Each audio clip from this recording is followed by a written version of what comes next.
So it's it's Thursday, the 24th of June, 2021, and today we have the pleasure of club member Mike Gill. He's going to share with us 3 European trips that he's taken, and he has a whole set of photos that he is going to share online with us.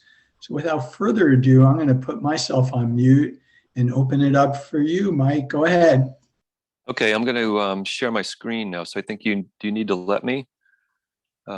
Let's see here.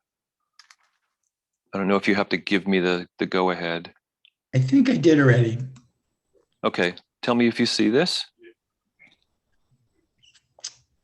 Nothing. Not yet. Not yet.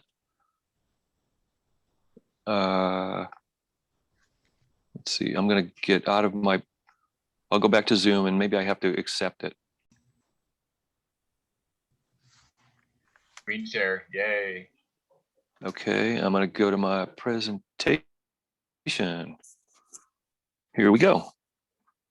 Okay, thanks for listening, everybody, tonight. And thanks for the intro, Michael. I'm Mike Gill. I've been a Berkeley rider for about 35 years and a GPC member since 1995, usually doing the Tuesday night rides. I haven't for a few years, but that's where I met a lot of Grizzly Peak people. Tonight, I wanted to share some ideas for overseas bike travel. Typically, I should say, based on 3 trips that I've taken over the past 15 years, and it's these locations, 2 in France and 1 in Spain.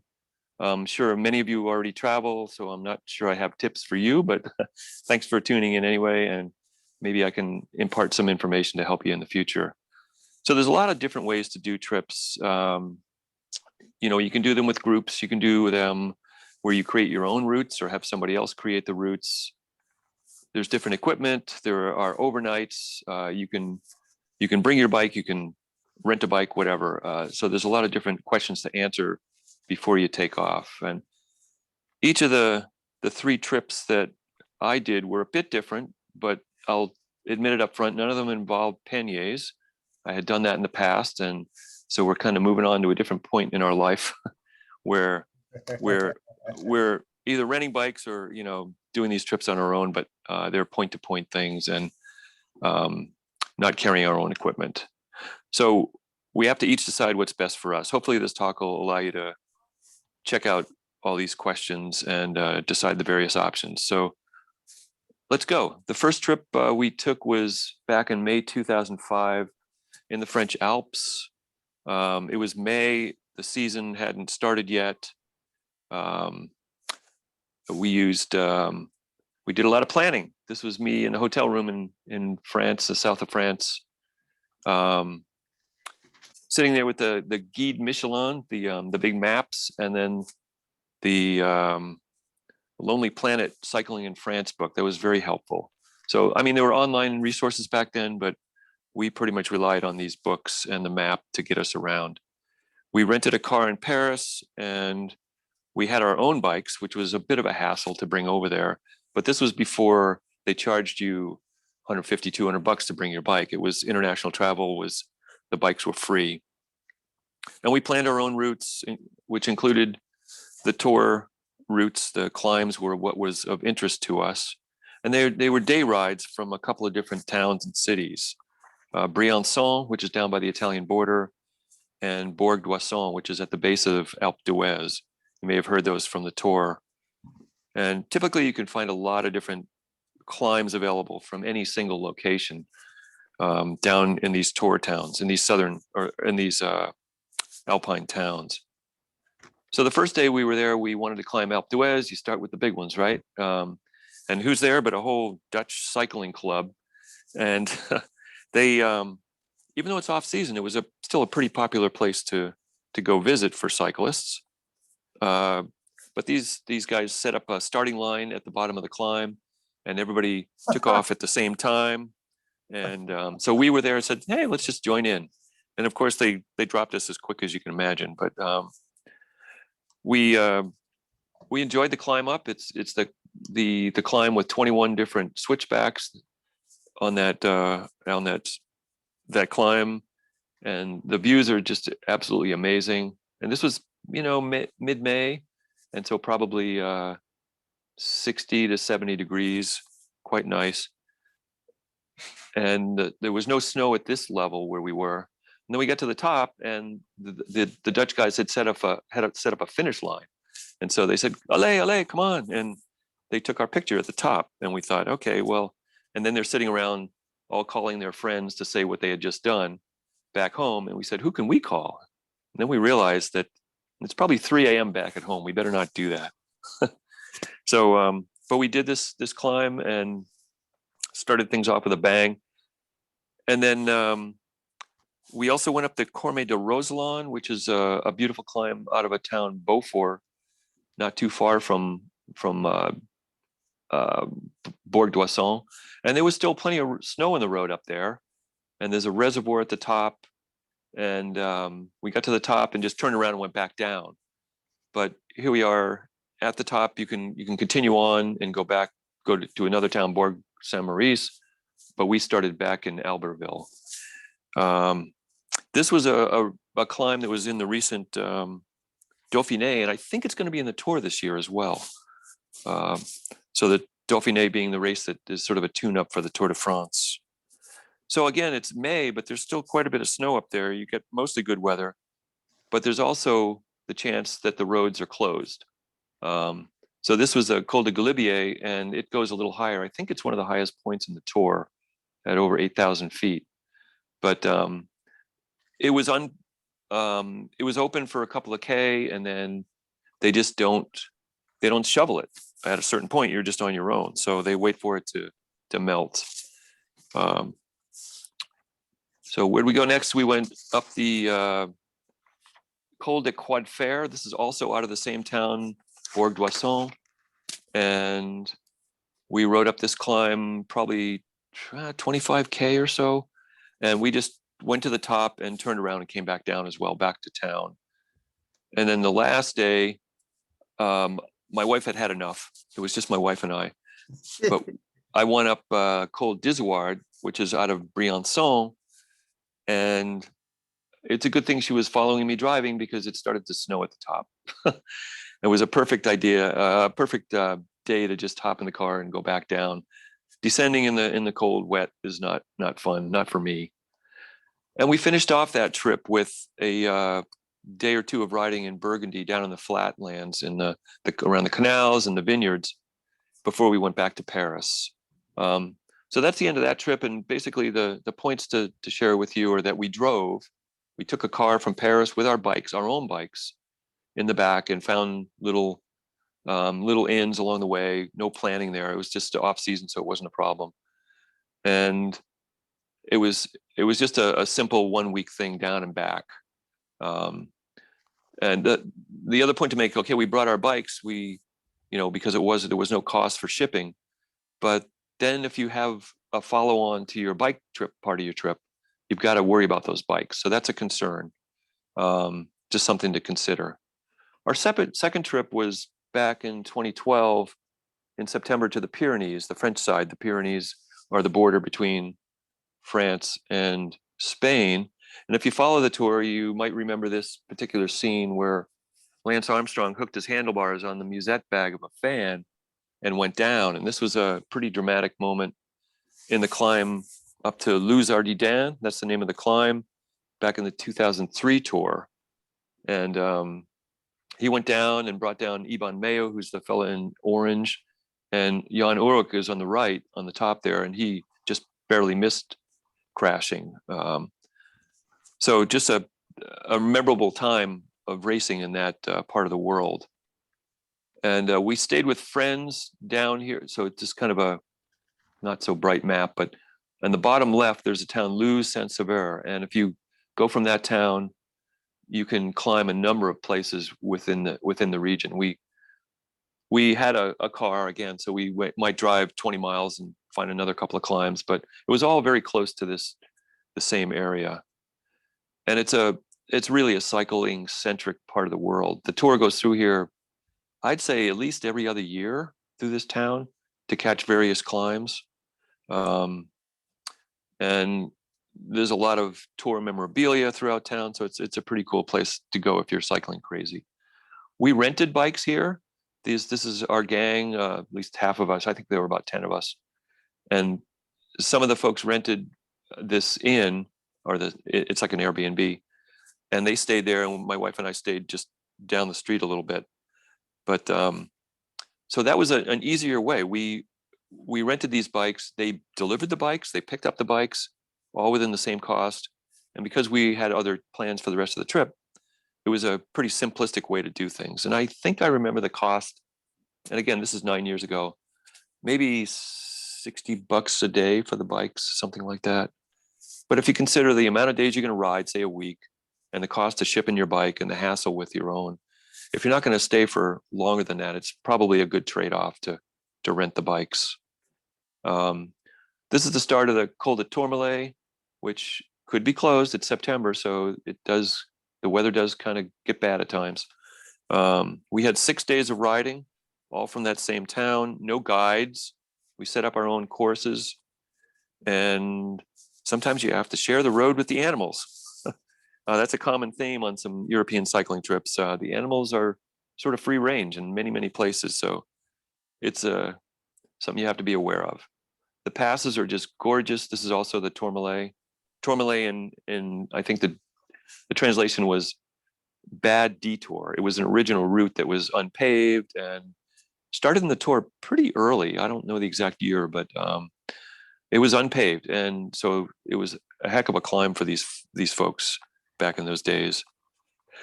But the name dictates the type of road it was. And a lot of these roads are in ski areas. You can see some of the ski lifts here, but the summertime, it's a lot of cycling.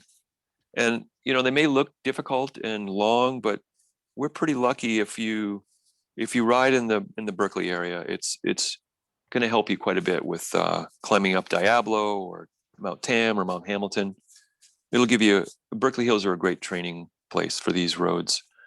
This is coming up the other side of the Tourmalet, going up to a ski resort.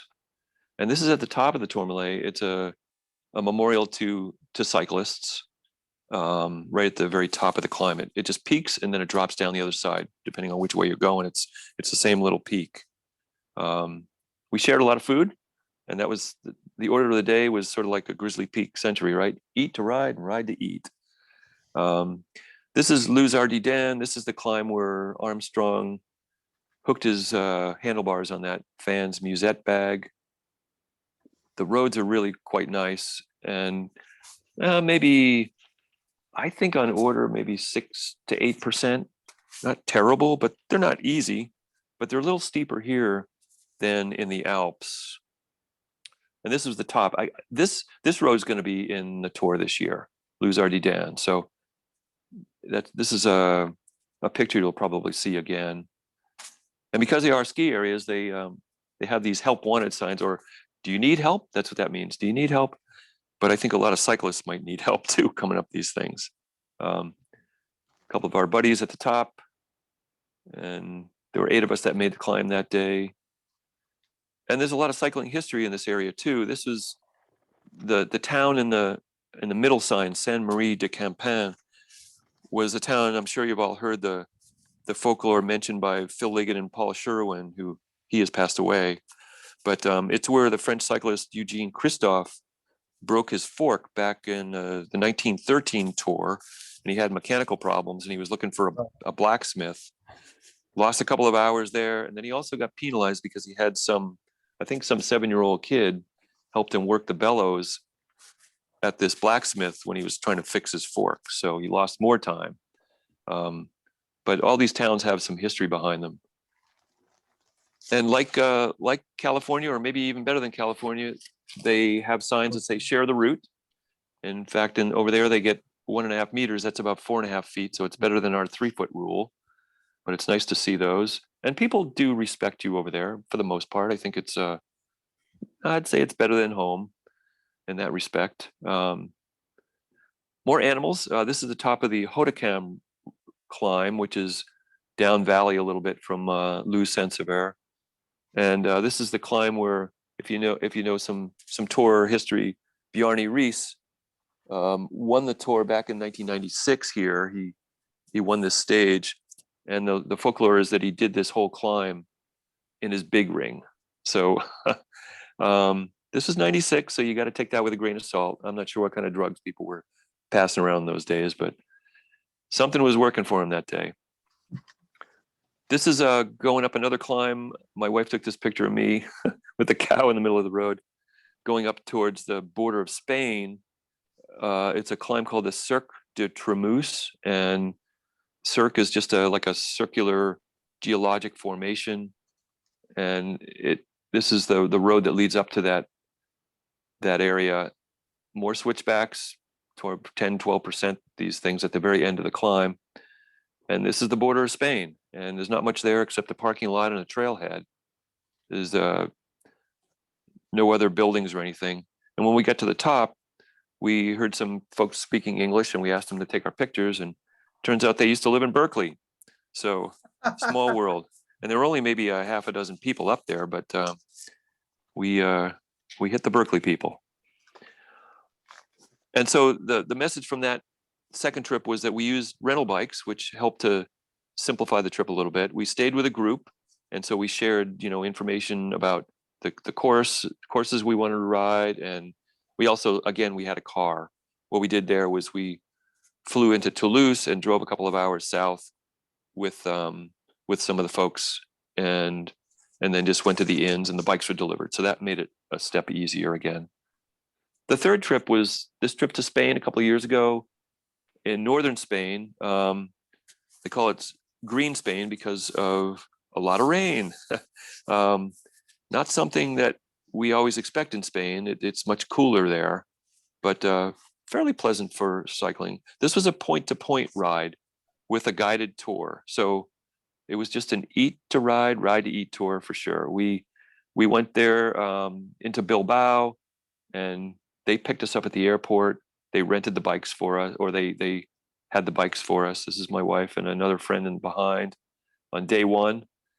Beautiful Wow. geographic area with cliffs, and more like the weather was more like, say, Brittany or the English coastline.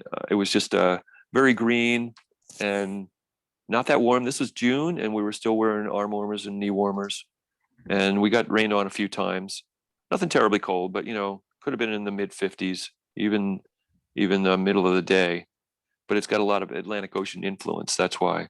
But the roads were just gorgeous and empty, quiet. Sometimes a lot of wind.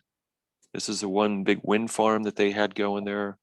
This is between Bilbao on the eastern part and Oviedo to the west. We went from east to west over towards Portugal. That was our route, through a lot of national parks. This is one descent. We did, it was sort of a hilly ride, and so there were a lot of descents too. And this was one beautiful descent that I stopped and took a picture. Again, more animals. You got to be careful of them, and also some fabulous food. And I'll tell you, the guides had set it up so that we'd go from point to point, and there was always a cafe stop. Perfect, 40 to 70 miles, nice cafe stop in the middle, and the food was very reasonable. A cafe con leche, just a cup of coffee, was probably a euro and a half, and this cheesecake was €2. Out in the middle of nowhere, but boy, was it was good. The trip itself was not that cheap. I'd say about $500 a day, but it included not the bike rental, but it included the hotel and the food. And of course, if you had to sag, they had a couple of vans too. Another climb, long climbs and long descents. We had this 50-kilometer descent. This was the start of this 50-kilometer descent. We went up in the fog, couldn't see anything, and all of a sudden it just opened up, and it was just absolutely stunning. And we found a couple of construction sites too, but we weren't going to be deterred. We just walked across, and there were no workers. They didn't stop us or anything. It was just, they had signs, road out, but you know how it is. You just keep going. and they had the steeper climbs towards the end. So the way the ride went, we had about 350 miles of riding in 8 days and about 50,000 plus feet of climbing in those 8 days. And so for comparison, Berkeley Hills are typically about 100 feet per mile. That's how we always talk about it, right? You do 50 miles, you do 5,000 feet, whatever.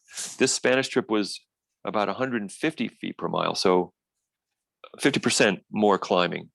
And so lots of up, but nothing super steep. It just went on and on and on, and some nice descents as well. So towards the end, we had the steepest climbs, and there was one up to this lake, Lagos de Covadonga, Covadonga Lakes, and there were some 15% sections. This is the day before the final day, and then the final day, they're pointing to where are we going? Up, up, up, up, up. And this was up the Angleroo, which you may have heard of. It's been in the Vuelta a couple of times. And it's about 7 kilometers with some 18% sections. This is the 18% section. And as my Garmin says, 25%. That was a challenge. I have to admit, I stopped probably 10 times to regroup, and just getting going on these climbs was difficult, but it was quite the experience.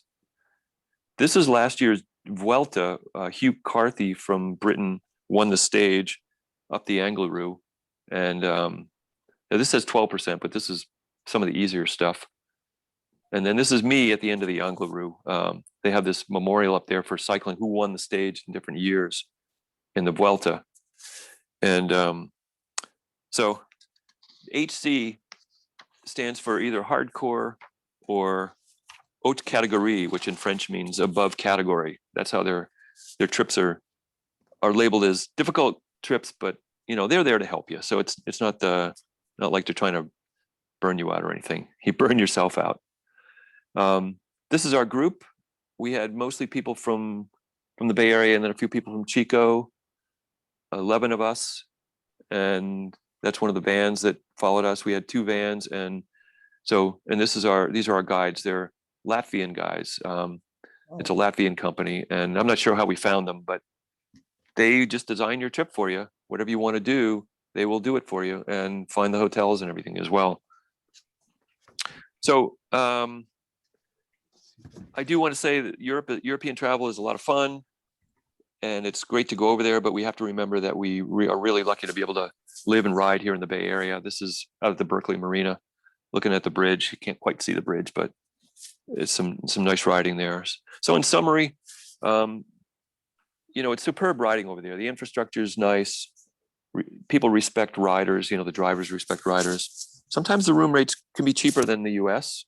And we haven't even really scratched the surface of where to go. We've been to France and Spain, but there's Italy, there's Mallorca, there's now Croatia to go riding, and it's just a lot of opportunity there. You can bring your bikes, you can rent your bikes, you can go point to point, you can do day trips from a certain town.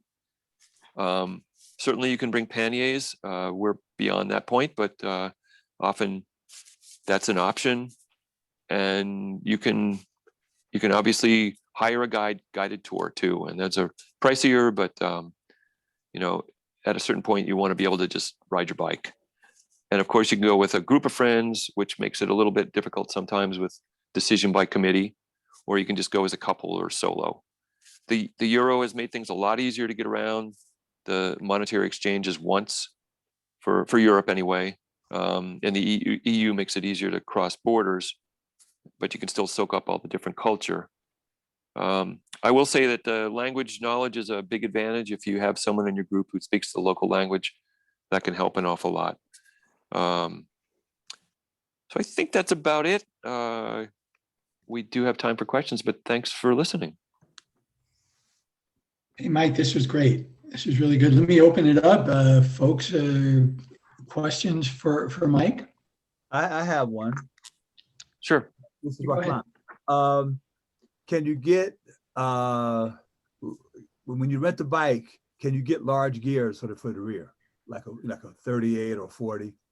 Yeah, we on that Pyrenees trip, we had actually on the Spain trip, we had a compact crank in the front, so 50, 34, and 32 in the back. So these days, that was 2 years ago. I mean, gears are getting more and more flexible, right? So I think, I mean, whatever's out in the market, I think they'll rent to you. Okay, okay. I mean, we could never get a 32 in the past, right? But that's become fairly standard now. And that's what we got for these. Because it may not be that steep in a lot of those places, but if you're grinding away for 20 kilometers, you want to, you know, they're going to satisfy you if you have, great. you know, the people with the money or the older people. Yeah. Well, that's the thing. I'm 70. I got an artificial knee. I'm 190. I'm in shape, but still, you know. Yeah, a couple of our folks were over 70, and they had 30. I think they had 34s in the front and 32 in the back. Yeah, that's pretty good. A quick question. I saw that, did I detect an S&S coupler on your moods? So you could have packaged that pretty easily over to Europe, right? I could have, yeah. It is S&S coupler. Good observation. And I had that bike then, but the fact is that we did 2 more weeks of touring after the bike trip, and so it made it much easier just to rent the bikes and then give them back and then go on our way without having to carry all the other stuff. Oh yeah, that makes sense. Sure. But you know, if you're going to go for, I don't know, some people go for a month and do different riding, in different areas. You might want to have your own bike. You're just used to that, right? Mm-hmm. So it's an option. And some airlines, like say United with a credit card, if you have a credit card, you get a piece of luggage for free and just make that your bike. That's an opportunity. But otherwise, sometimes they'll charge a couple $100 each way, and that adds up. So if you have the S&S couplers, you can put it in the smaller box and, you know, just tell them it's artwork. That's what I do. Or if you keep the pedals in your carry-on, then it's not a bicycle. True. Or bike parts. You could say it's bike parts. I've done that. Yeah, there are ways around it. But I mean, if you're going to travel for a couple of weeks after, you got to take that into consideration about whether you want to carry this around with you. Hey, other questions for Mike? I have an odd geometry, which is why I have a custom frame. Is there much latitude on the frame sizes, or I'm setting it up for you the right way?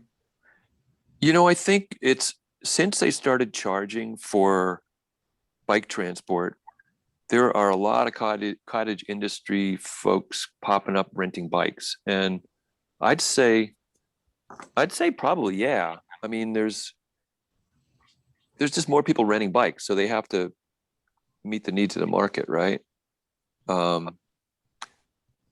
At least they would be able to, you know, get something to adjust you to it. I don't know. I honestly have never tried, but I'm just thinking there's more and more bike companies out there than there used to be, bike rental companies. Okay. Yeah, Raman, I had rented a bike in Spain, in Girona, and they asked for the measurements of my current bike.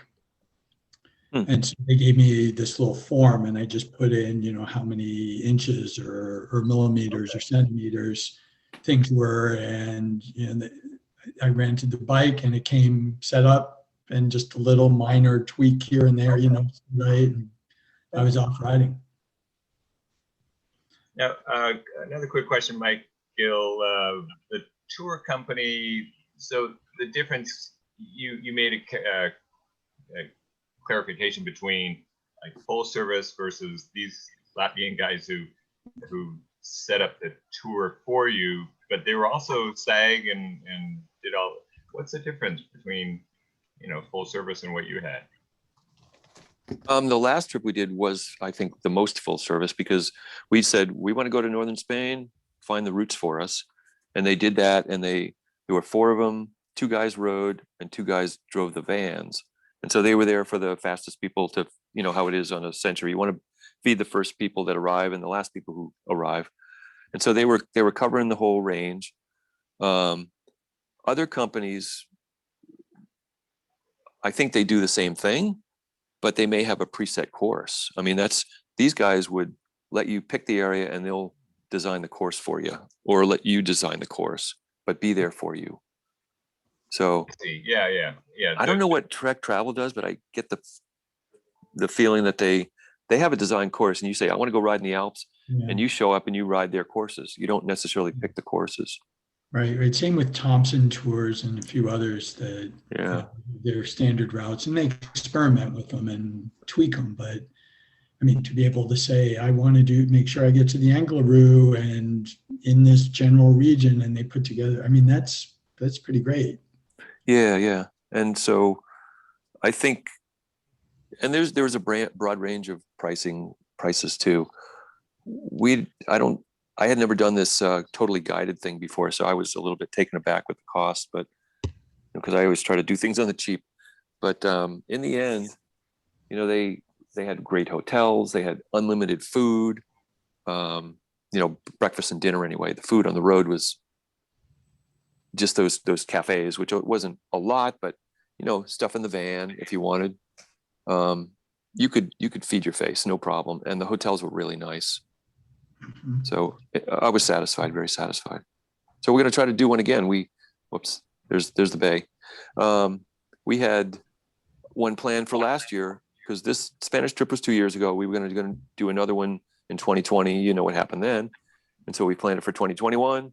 Again, got delayed. So we're still hoping to go with this company next year. That's the plan for Austria, for a trip to Austria and Slovenia. It should be great. Yeah, the Rhine. I've ridden in Croatia, which is adjacent to Slovenia, and it's really beautiful. It's really, really pretty. What a treat! Austria, the great climbs. Lots of climbs, big climbs. Yeah, got to get those in before I get too old. Exactly. Do it while you can. Yep. By the way, anybody who rides a tandem, it's definitely worthwhile renting. We were lucky to rent in France. Basic tandem. Yeah. Just the shipping is impossible, right? Yeah, unless you have a Bike Friday tandem. Yeah. Mm-hmm. What would you down there? Do you recommend bringing your own energy bars and things like that, or they have similar over there? The guides didn't have the same stuff that we have. They had something. It was okay. It was honey nut bars or whatever, but it was the same stuff every day. So yeah, probably bring some of your own. They had plenty of other stuff, bananas and energy drink and all that. But if you have your favorites, then for a week's worth, it's probably worth stashing some.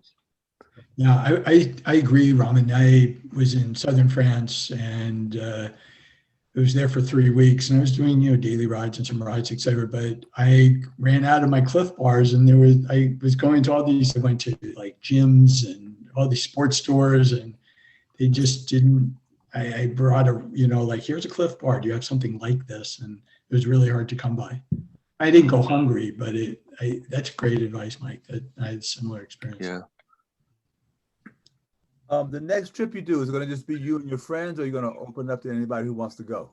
Or I'll give you the information. I mean, it's a year away, but people come and people go. It's typically, like I said, 10 or 15 people, but the list changes. I didn't want to jump in if you say, oh no, it's just my wife. No. I didn't know probably a third of the people. So it was friends of friends of friends. So yeah, maybe we could do a couple of rides and you see if you like me first. But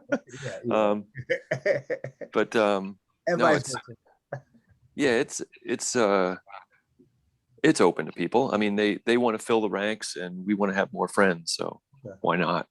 Let's be in touch. You see here's my email address. Okay. And I live in Berkeley.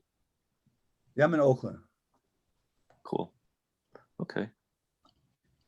And Mike, how many miles are you doing a day and at what pace? A broad range of paces. We did 40 to 70 miles on that Spanish thing.